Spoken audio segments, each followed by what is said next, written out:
విశాఖ ఉక్కు పరిరక్షణ కోసం కార్మిక సంఘాల ఐక్యవేదిక ఆధ్వర్యంలో మంగళవారం నిర్వహించిన రాస్తారోకోపై పోలీసులు జులుం ప్రదర్శించారు. స్థానిక శ్యామల సెంటర్లో సిఐటి ఇతర కార్మిక సంఘాల ప్రతినిధులు శాంతియుతంగా రాస్తారోకో చేపట్టారు. తొలుత మానవహారం నిర్వహించారు. ఈ నేపథ్యంలో ట్రాఫిక్ అంతరాయం కలగదంటూ టూ టౌన్ పోలీసులు బలవంతంగా కార్మిక సంఘాల నేతలను పక్కకు తొలగించే ప్రయత్నం చేశారు. ఈ క్రమంలో కార్మిక సంఘాల నేతల పట్ల దురుసుగా ప్రవర్తించారు. ఓ ట్రాఫిక్ కానిస్టేబుల్ సిఐటి ఉపాధ్యక్షులు టి అరుణ్ చొక్కా పట్టుకుని పక్కకు నెట్టడంతో ఉద్రిక్తత ఏర్పడింది. శాంతియుతంగా ఆందోళనలు నిర్వహిస్తున్న తమపై దురుసుగా ప్రవర్తించడం తగదని వారించినా కూడా పోలీసులు వెనక్కి తగ్గలేదు.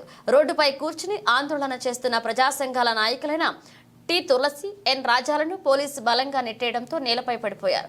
ఈ క్రమంలో రాజా చేతికి గాయమైంది. కార్మిక సంఘాల ప్రతినిధులు అడ్డుకోవడంతో పోలీసులు వెనక్కి తగ్గారు. ఓ దశలో సిఐ తీవ్ర ఆగ్రహానికి గురయ్యారు. అందరినీ పోలీస్ స్టేషన్కు తరలిస్తామంటూ ఊగిపోవడంతో అక్కడి పరిస్థితి భీతావహంగా మారిపోయింది. ఈ కార్యక్రమం సిఐటి నాయకులు ఎం సుందర్బాబు, ఎస్ఎస్ మూర్తి, నరసింహమూర్తి, తులసి, బేబిరాణి, మాణిక్యాంబ, అన్నపూర్ణ, సోమేశ్వరరావు, రామకృష్ణ, మురళి, సిపిఎం నగర కార్యదర్శి బి పవన్, నాయకులు సుబ్రహ్మణ్యం, పోలిన వెంకటేశ్వరరావు, రాజా, రాంబాబు పాల్గొన్నారు. సామర్థ్యంతో పనిచేయించాలి. విశాఖ ఉక్కు పరిశ్రమ పూర్తి సామర్థ్యంతో పని నడపాలి. విశాఖ ఉక్కు పరిశ్రమ పూర్తి సామర్థ్యంతో నడపాలి. విశాఖ ఉక్కు పరిశ్రమకు 12 గనులు కేటాయించాలి. విశాఖ ఉక్కు పరిశ్రమకు 12 గనులు కేటాయించాలి. విశాఖ ఉక్కు పరిశ్రమకు 12 గనులు కేటాయించాలి. విశాఖ ఉక్కును పరిరక్షించాలి. విశాఖ ఉక్కు పరిశ్రమను పరిరక్షించాలి. విశాఖ ఉక్కు పరిశ్రమను పరిరక్షించాలి. కేంద్ర రాష్ట్ర ప్రభుత్వాల నిర్లక్ష్య వైఖరి. కేంద్ర రాష్ట్ర ప్రభుత్వాల నిర్లక్ష్య వైఖరి. విశాఖ ఉక్కు పరిశ్రమ పట్ల కేంద్ర రాష్ట్ర ప్రభుత్వాల నిర్లక్ష్య వైఖరి. కేంద్ర రాష్ట్ర ప్రభుత్వాల నిర్లక్ష్య వైఖరి. విశాఖ ఉక్కు పరిశ్రమ పట్ల కేంద్ర రాష్ట్ర ప్రభుత్వాల నిరంకుశ వైఖరి. విశాఖ ఉక్కుకు 12 గనులు కేటాయించాలి. విశాఖ ఉక్కు పరిశ్రమకు 12 ఐరన్ ఓర్ గనులు కేటాయించాలి. విశాఖ ఉక్కు పరిశ్రమ పూర్తి స్థాయి సామర్థ్యంతో పనిచేయించాలి.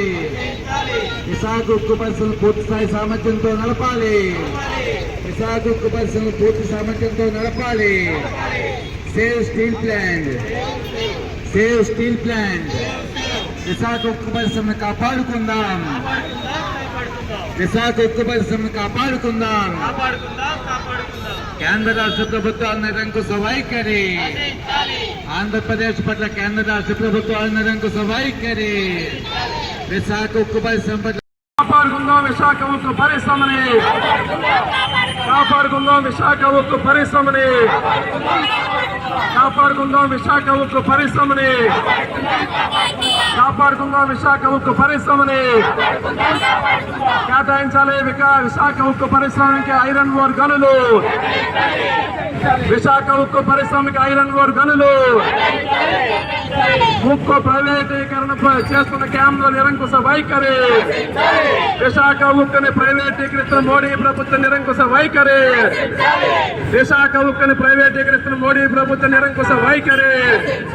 విశాఖ ఉక్కుని ప్రైవేటీకరిస్తున్న మోడీ ప్రభుత్వ నిరంకుశ వైఖరి. విశాఖ ఉక్కుని ప్రైవేటీకరిస్తున్న మోడీ ప్రభుత్వ నిరంకుశ వైఖరి. కాపాడుకుందాం విశాఖ ఉక్కు పరిశ్రమని. కాపాడుకుందాం విశాఖ ఉక్కు పరిశ్రమని. కాపాడుకుందాం విశాఖ ఉక్కు పరిశ్రమని. కేటాయించాలి. విశాఖ ఉక్కు పరిశ్రమకి ఐరన్ ఓర్ గనులు. కేటాయించాలి. విశాఖ ఉక్కు పరిశ్రమకి ఐరన్ ఓర్ గనులు. మిత్రులారా, ఇవాళ కేంద్ర ప్రభుత్వం విశాఖ ఉక్కు పరిశ్రమ ప్రైవేటీకరించేటువంటి కుట్రల్లో భాగంగా బలైపోతా ఉంది. ఇవాళ అదానీకి బొగ్గు కేటాయించి అదానీలకి, అంబానీలకి దోచిపెడుతున్న మోడీ ప్రభుత్వం విశాఖ ఉక్కుకి ఐరన్ ఓర్ గనులు కేటాయించకుండా ఈ రాష్ట్రం అభివృద్ధికి మణిహారంగా ఉన్నటువంటి విశాఖ ఉక్కుని, ఇవాళ లక్షల మందికి ఉపాధి ఇచ్చినటువంటి విశాఖ ఉక్కు పరిశ్రమని, విశాఖపట్నాన్ని ఒక మహానగరంగా తయారు చేసినటువంటి విశాఖ ఉక్కు పరిశ్రమని ఇవాళ మోడీ ప్రభుత్వం అత్యంత దుర్మార్గంగా ప్రైవేటీకరించే కుట్ర చేస్తా ఉంది. ఇవాళ బ్లాస్ట్ ఫర్నేసులు మూసుకుంటూ వచ్చి దాని ఉత్పత్తి సామర్థ్యాన్ని తగ్గించాలనే కుట్ర చేస్తా ఉంది. దాంతో పాటు ఇవాళ ఆ పరిశ్రమ మూతేయడం ద్వారా ఆంధ్ర రాష్ట్ర అభివృద్ధిని ఇవాళ సర్వనాశనం చేసే పనిని కేంద్ర మోడీ ప్రభుత్వం చేస్తా ఉంది. ఆంధ్ర రాష్ట్రంలోనేమో ఇవాళ కూటమి ప్రభుత్వంలో భాగస్వామిగా ఉన్నామని చెప్తా ఉంది బీజేపీ. ఆంధ్ర రాష్ట్ర అభివృద్ధికి భాగస్వాములు అయ్యామని చెప్తా ఉన్నారు మాటలు. కానీ ఇవాళ బడ్జెట్ లో ఆంధ్ర రాష్ట్రానికి నిధులు కేటాయించకుండా, ఆంధ్ర రాష్ట్ర అభివృద్ధికి నిధులు కేటాయించకుండా, విశాఖ ఉక్కుని కాపాడడానికి ఐరన్ ఓర్లు కేటాయించకుండా ఈ రాష్ట్ర అభివృద్ధిని మంట కలుపుతోంది మోడీ ప్రభుత్వం. అందుకనే ఇవాళ కేంద్ర మోడీ ప్రభుత్వం అవలంబిస్తున్న నిరంకుశ వైఖరి పైన దేశవ్యాప్తంగా పెద్ద ఎత్తున నిరసనలు వస్తా ఉన్నాయి. ఆంధ్ర రాష్ట్రంలో అన్ని కేంద్ర కార్మిక సంఘాలు ఇవాళ ఐక్య వేదిక ఏర్పడి ఈ రాష్ట్ర యొక్క నిరసన కార్యక్రమాన్ని పిలిపివ్వడం జరిగింది. ఈ కార్యక్రమంలో పాల్గొన్నటువంటి వాళ్ళందరికీ, ఈ కార్యక్రమానికి సహకరించినటువంటి వాళ్ళందరికీ కూడా కేంద్ర కార్మిక సంఘాలు సిఐటియు, ఐఎఫ్టియు తరఫున అందరికీ ప్రత్యేకమైనటువంటి ధన్యవాదాలను తెలియజేస్తా ఉన్నాం.